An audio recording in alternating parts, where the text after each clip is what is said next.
Hey, what's up, everybody? Welcome back to the Russell Dude YouTube channel, and today we are going to be talking about the huge breaking news concerning WWE 2K22, which is finally confirmed to have its release date and cover star and a whole lot more information that came out in today's video. Now, obviously, I can't really show the video right here. At first, I wanted to do a reaction to this, but recently I've been having some problems with doing reaction videos and them getting copyright struck, so that's kind of why. But obviously, if you've come to this video, you've already seen that trailer, so at least we don't really have to talk about that or show that off. But what I did want to preface beforehand here is there was some stuff in this trailer that did let me down. And also, I did want to point out, yes, the cover star for this, Rey Mysterio, was leaked like a few days before this announcement, but I was fine with the company 2K still like hyping up this trailer reveal just because, like, I mean, it's not their fault it got leaked. Like, somebody else made a mistake, and they're a company, and they have their timetable for when they're supposed to start, like, revealing stuff, and obviously they had to stick to that timetable. So I don't blame them for hyping up something that we already knew the outcome for, with Rey Mysterio being the cover star. And I'll be honest, the cover art looks pretty fucking sick. Like, not gonna lie, it looks pretty awesome. The standard edition and the deluxe edition. Now, I'll talk about the other version here in a little bit, but um, like I said, some stuff in this trailer did disappoint me, and I will say the main thing that disappointed me is, I guess it's kind of a tie, you know. Like I wanted to kind of gauge what other people were saying on Twitter as well, in response to this trailer, and a lot of them were saying like, "Oh my God, the graphics look so good." Mm, I don't know. Maybe it was just like my first viewing of it or something like that, but I didn't think so. I'm being honest. Like, compared to past games, like, this still feels like on the level of like 2K20, if I'm being honest. I think there was like an initial shot of Bianca Belair doing her entrance or something like that, where I looked at it and like the look of it looked like a mod for like the Wii. Like, I don't know what it was about it. Like, it was just like so weird. There was like no shadow on it, or like just very minimal shadow, or like too sharp of a shadow. Like, and like the face looked flat. And I was trying to keep an eye out for this on some of the other people. Like the shot of the Ultimate Warrior, like doing his entrance again, I saw that sort of problem. Like, just very weird, like non-shadowy spots, and like very weird, like almost discoloration. I don't know if that maybe was just like the lighting for his entrance or something like that, but I don't know. I noticed it there too. But yeah, people were saying like, "Oh my God, these graphics look so amazing." Like, I don't know. I just didn't really see it. And the other thing that kind of disappointed me here was like there was a lot of animations in this that uh maybe it was just the frame rate that I watched it on, but they looked kind of choppy. Like, I don't know if anyone else kind of agreed with that, but I don't know. It just kind of seemed like there was a lot of instances. Again, we go back to a shot of Bianca Belair. It was when Bianca was delivering like the pump handle gutbuster to Rhea. I don't know, just something about that like animation just looked very, very choppy. So it was like flip, flip, flip, flip, flip, and down, down, down, and I don't know. It just looked very choppy, and like it looked fast, but it just looked like very like quick frame ratey, if you get what I mean. But I don't know. I'm hoping those are just things that like will be fixed up pretty soon. I don't know. There was some updates for this trailer that actually got pointed out to me from seeing stuff on Twitter and seeing videos on YouTube breaking down this trailer, from the likes of Smack Talks and all that jazz.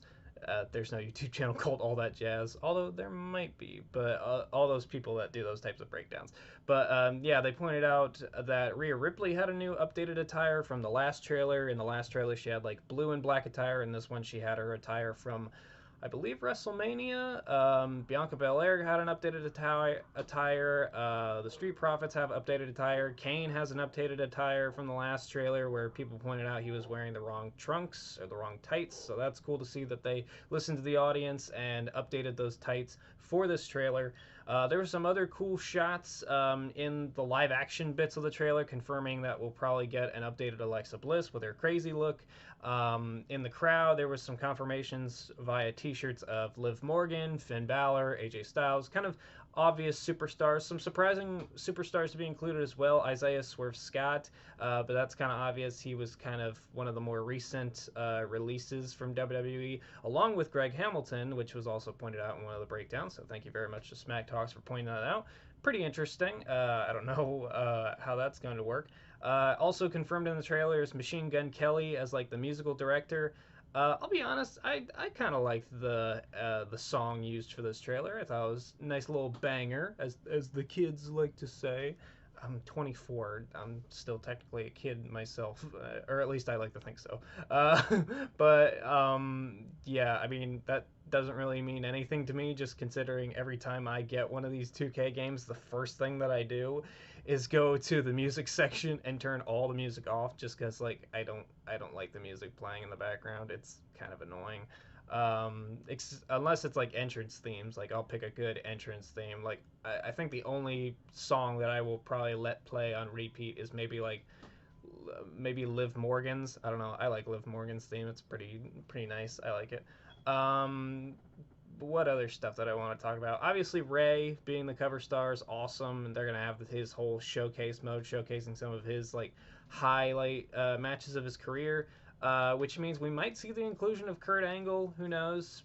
He had a big like matchup against Kurt Angle at SummerSlam, I believe his WWE debut. So there's a good chance we could see him. Now, I wanted to talk about the pre-order bonus and sort of like that whole specialty deluxe edition. So the pre-order bonuses for this year are going to be 3 different versions of The Undertaker. We've got Phantom of the Opera Undertaker, Ministry of Darkness Undertaker, and Boneyard Undertaker. I just think that is stupid, to be honest. Just because, like, Boneyard Undertaker is somebody, like that's technically gonna be, like, the last in-ring version of The Undertaker. Or, I guess technically not in-ring. Wrestling active version of The Undertaker, I should say. And it just kind of sucks that that version is put behind a paywall. Also, it's just kind of weird to have Ministry of Darkness Undertaker and Phantom of the Opera Undertaker as pre-order bonuses, just because, like, if memory serves me correct, they've been free before. It just makes no sense for 1 year a character to be free, and then the next they get put behind a paywall, which segues pretty nicely into my next part that I want to talk about, which is the NWO for Life collector's version, which has like all these versions of these characters, like, Hulk Hogan, Scott Hall, Kevin Nash, X-Pac. I think they said even Eric Bischoff, I think, was in it. But yeah, it has all these characters now locked behind this paywall, even though before I'm fairly certain they were free. It's just very weird, like, business practice to have something be free 1 year and then have it be put behind a paywall another. It just doesn't make any sense to me. Now, I'm going to be honest, I'm probably not going to be buying the NWO freaking DLC pack or whatever, but I mean, once the game comes out, obviously all these pre-order bonus DLC packs do end up going up on the stores individually anyways, so it's not like I'm going to be missing out on the Undertaker stuff. I'll probably buy it like somewhere down the line afterwards, just because I would like to have the Boneyard match version of the Undertaker. I do think that outfit looks pretty cool. I am interested to see what that looks like in game. I'm assuming his entrance will probably have the motorcycle, which is probably why they didn't include the American Badass version of the Undertaker, just because, like, American Badass and Boneyard Undertaker look fairly similar, and you could just kind of create it with the Creation Suite. But speaking of Creation Suite, that's actually some news that came out of this, is we're going to be having a cross-platform Creation Suite, meaning your creations will be able to be shared cross-platform. Now, Smack Talks brought up a good point in his video where he was mentioning like he doesn't think that this will be, you know, like from PlayStation to Xbox, Xbox to PlayStation. He thinks this will be post generational, meaning PS4 creations can be shared on PS5 and Xbox One creations can be put on Xbox Series S. I don't know the names of Xboxes, so I apologize in the comments. But you get what I mean. Like older generation console, newer generation console, not cross console. But he did say that he was reaching out to 2K on that, so I guess keep up to date with Smack Talks if you want to know the answer to that. But yes, in terms of a trailer reveal, a lot of really cool stuff. Some interesting like weapons physics that I saw, from like a toss to the outside through a table. The breaking of the table looks fairly new. Positioning of the ladder when Seth Rollins was delivering a neck breaker to The Miz, I believe, looked kind of interesting. I'm not too sure, but it kind of looked like the ladder was off center of the ring, which is actually pretty cool. That's actually something that I've been wanting, is like the ability to kind of maneuver the weapons and stuff wherever we want, instead of having those like pre-positioned areas. The pre-positioned areas are fine, but I would still like the option to also like move it around wherever I want in the ring. You know, if I want it freaking 5 feet away from the center of the ring instead of having it dead center of the ring, you know what I mean? But in terms of a trailer reveal, this was really great. This was a lot of information packed into one thing, especially after such a long time away with absolutely nothing. And the game is coming out in March, so it's going to be ramping up pretty soon. So obviously they're going to be doing the trailer, or I'm sorry, roster reveal soon, I hope.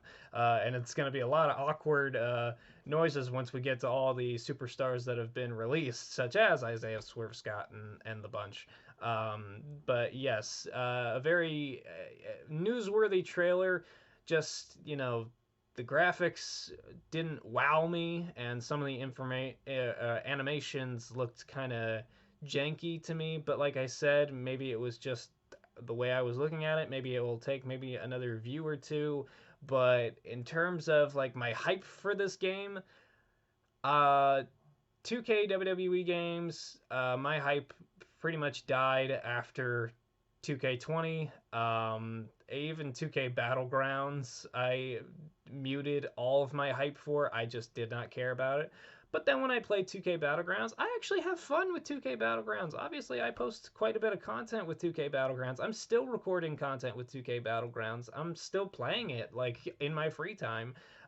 So yeah, maybe that'll be another situation here. Is maybe all of my hype will be dead for this game. Like I'm just covering the news just so I can A, make a video of it, and B, make like my opinions of it, and maybe see if people agree or disagree and have a nice little conversation in the comments.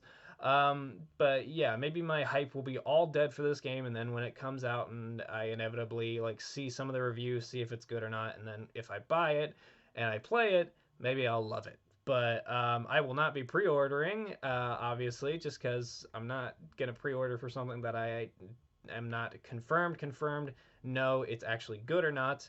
Um, I don't know. I guess we'll just see what more news comes about it. I want to see more gameplay, not any more like cinematic stuff. I just want to be seeing straight up gameplay, you know, the health bars in the corner, just, you know, buttons being pressed and stuff like that, reversals, animations, stuff like that, real time gameplay. No more animations, no more cutscene cinematic stuff with the highlight reel. Although I would like to see what the highlight reel looks like this year and see if there's an improvement in record time other than what was in 2K20. It was like 5-10 seconds or something like that. But yeah, I am interested to see what more news comes about this, and hope I'm wrong about these graphics and these animations, and maybe I was just looking at them wrong. But let me know what you guys thought in the comment section below. Did you guys enjoy the trailer? Did you see any weird janky stuff with the animations or graphics, or am I just seeing things? I don't know. I kind of watched the trailer fairly early in the morning when I woke up, so who knows? Maybe I need to give it another watch. But let me know in the comment section below, and I will see you guys next time.